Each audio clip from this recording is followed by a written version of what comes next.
What's this? A letter for me. Welcome to another episode of Remember the Great Sports Through the Mail Thursdays. Today I'm going to open 3 envelopes with you, and we're just going to jump right into this and see what we got back.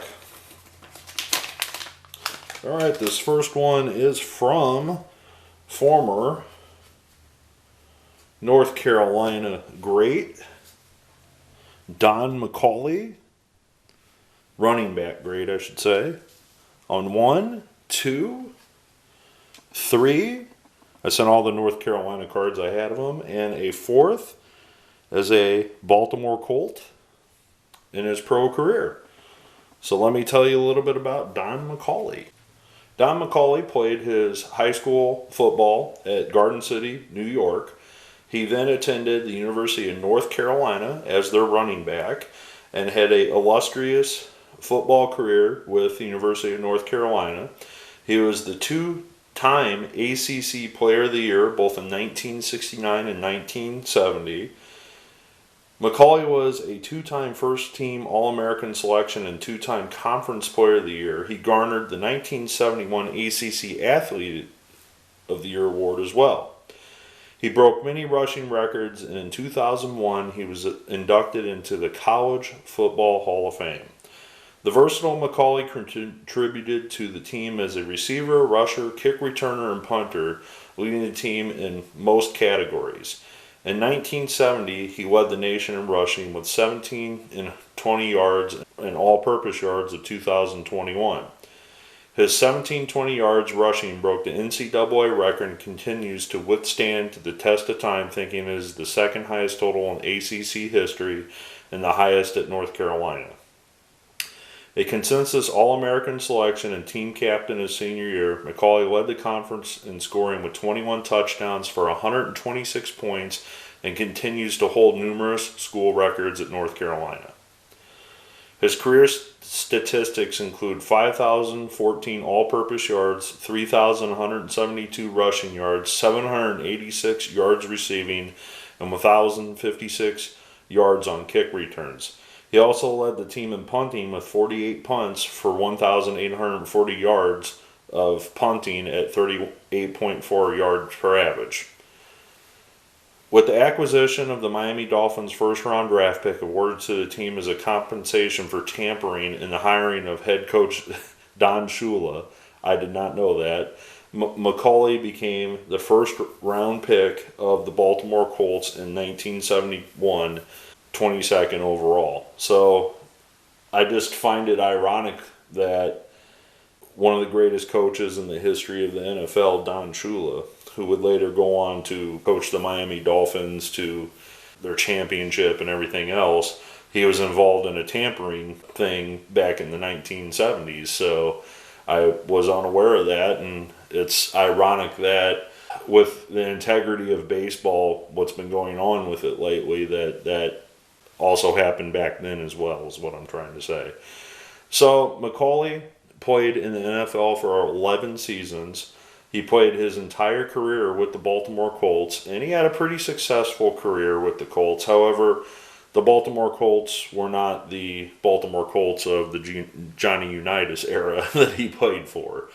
In other words, McCauley probably ran for his life most of the time while he was in Baltimore. So it's very difficult to be a successful running back in the NFL in any era if you don't have a good offensive line blocking for you. So it appears that despite McCauley's 11 years of accomplishments in the NFL, it's just pretty poor teams during his playing era. So very happy to add Mr. McCauley's autograph to my collection. This is the first time I've ever gotten them, and I have a few more of the vintage cards of him. I just decided to send his collegiate cards instead because I noticed he was in the North Carolina set, and I thought those would be neater to get signed than some average football cards. So thank you very much, Mr. McCauley. All right, so this next one. All right, this is ironically Don McCauley's teammate. And it is former, it's Kevin Costner himself, guys. I'm just teasing. But it is former defensive end John Dutton on 1, 2, 3, 4, and a 5th one actually on the Colts team leader card, which is pretty sweet.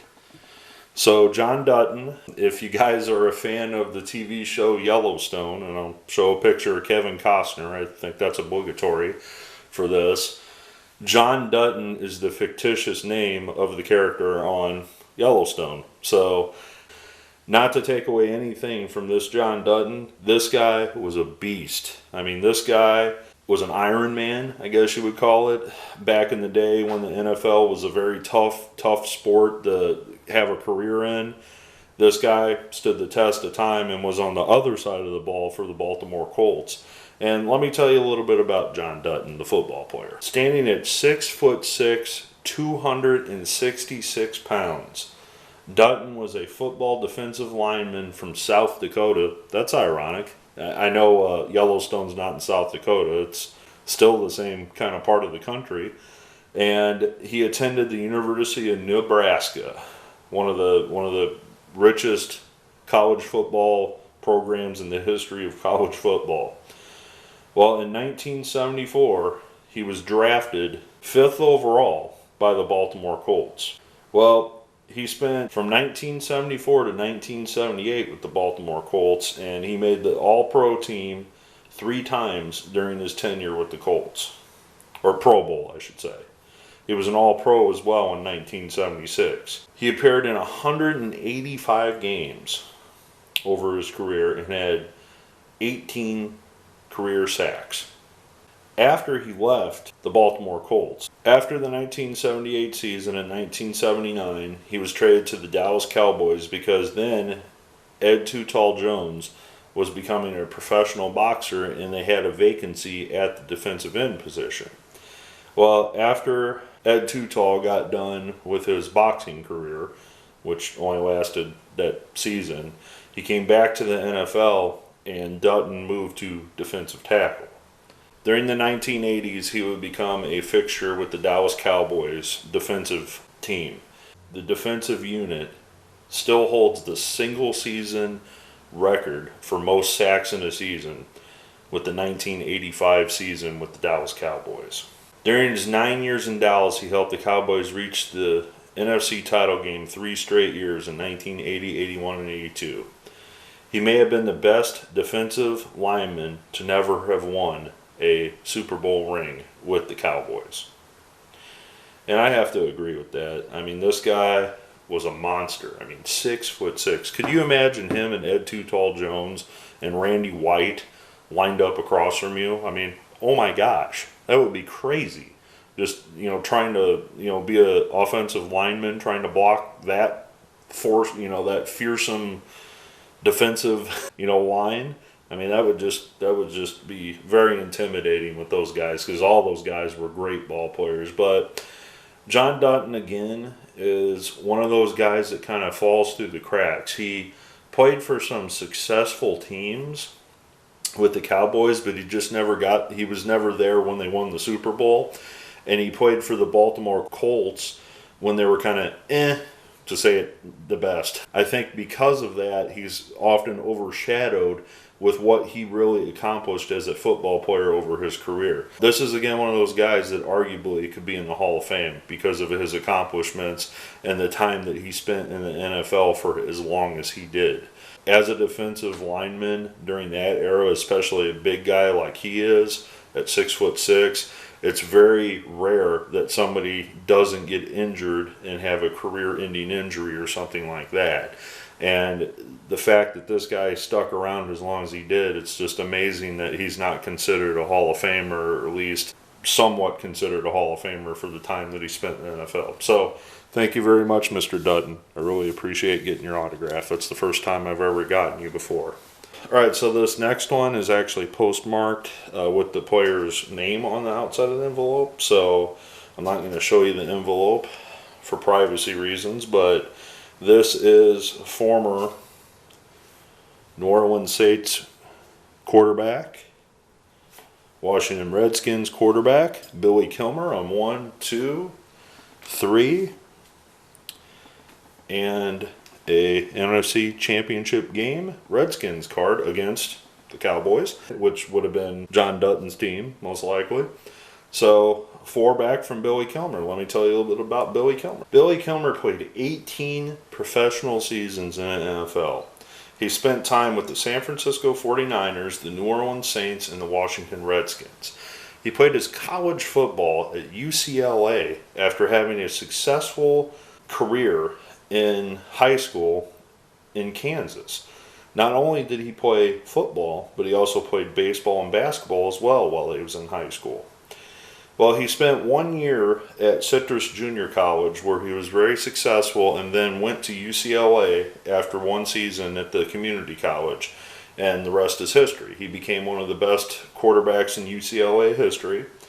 He was selected 11th overall in the 1961 draft by the 49ers.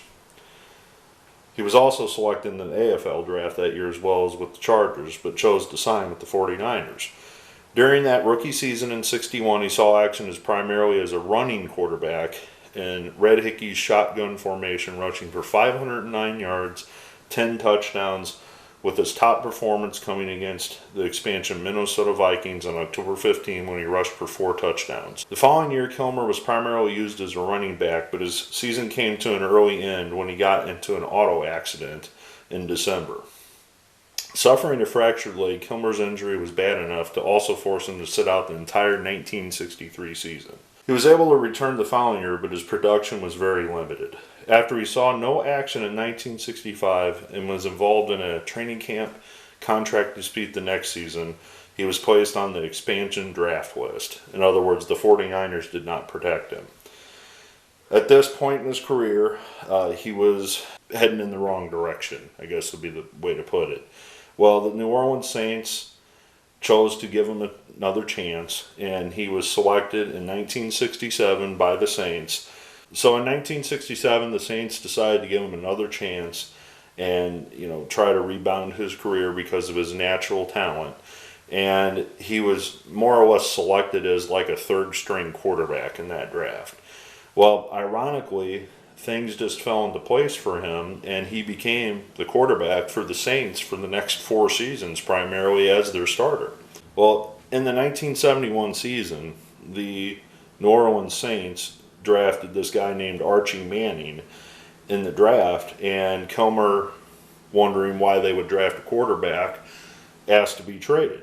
Well, he was then traded to the Washington Redskins and primarily was going to be the backup to the great Sonny Jurgensen.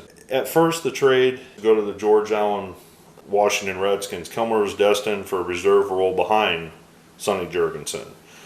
The status changed on September 4th when Jurgensen suffered a severe shoulder injury against the Dolphins.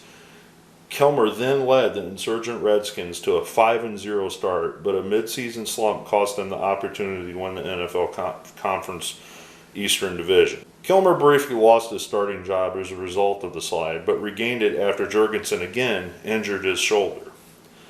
Kilmer did not throw the tight spiral that Jurgensen did, but his wobbly passes often got the job done. 1 year later, Kilmer led the 1972 Skins to an NFC best 11-3 record, while also leading the NFL in touchdown passes and passer rating. After the season, Washington advanced to their first Super Bowl, but lost to the undefeated 17-0 Dolphins. The loss didn't damper Kilmer's individual recognition, and is named to the Pro Bowl on the All-NFC team. The success would endear Kilmer to Allen, who remained loyal to the signal caller despite determined challenges from Jurgensen and former Notre Dame quarterback Joe Theismann. Kilmer remained with the Redskins through the 78 season, serving as a backup to Theismann during that final year. Kilmer's demotion could undoubtedly be due to the dismissal of Allen at the conclusion of the previous season. During his time at the Redskins, Kilmer became one of the few remaining users of a single bar face mask, which you can kind of see it in that photo right there. So after his career finished, he had 18 years in the NFL, 1,585 completions, 20,000 plus yards, 154 touchdowns, and he also rushed 1,500 yards with 21 touchdowns. Not bad for a guy that was a second string quarterback, right? After his time in the NFL, I'm not going to talk about his off the field issues, but he also became a coach with the Shreveport Steamers of the short-lived American Football Association. He was also inducted into the American Football Association's Pro Football Hall of Fame in 1987. So, overall, heck of a career for Billy Kilmer. Great quarterback, 18 seasons. He's got tons of cards out there. Pretty easy to obtain if you find any. I want to thank Mr. McCauley, and I want to thank his teammate John Dutton for signing my cards. Very happy to add these guys to my collection. I hope you guys enjoyed some of the 1970s era football. I have tons of football cards that I'm recently sent out, so you're going to be seeing a lot more from this era coming up, from the ranges from 1965 to 1980 roughly. So I look forward to you guys leaving some comments below, and thanks for watching.